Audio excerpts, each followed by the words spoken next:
Le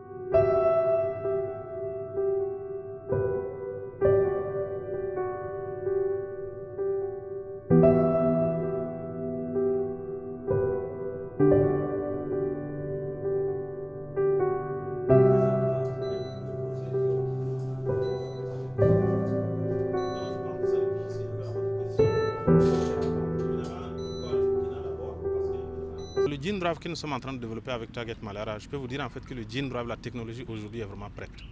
Mais encore une fois, comme je le disais, la technologie que nous développons, ce n'est pas simplement l'aspect technique scientifique.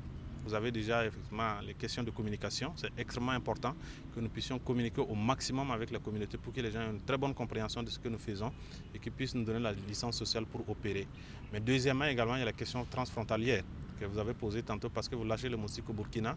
Avec le Gene Drive, ça va traverser les frontières et ces moustiques peuvent se retrouver ailleurs. Alors comment est-ce qu'on travaille ensemble collectivement avec toutes les organisations effectivement de régulation pour être sûr en fait que le jour où le moustique est prêt à être lâché sur le terrain, toutes ces organisations-là sont au même niveau et ça permet aux scientifiques effectivement de pouvoir faire le travail.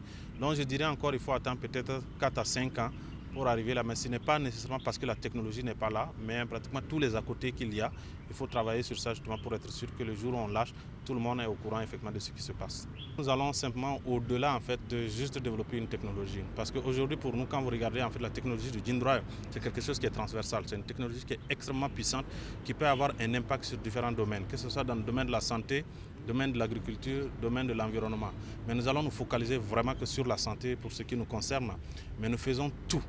Alors encore une fois, je répète ici, nous faisons absolument tout pour avoir toutes les infrastructures nécessaires, possibles pour pouvoir vraiment faire cette technologie sur nos propres terres, mais également être en mesure d'avoir le capital humain nécessaire qui a une bonne compréhension de cette technologie et de pouvoir domestiquer ça. Et je vous donne vraiment la garantie qu'à la fin de ce projet, nous aurons effectivement tous ces éléments ici au Burkina.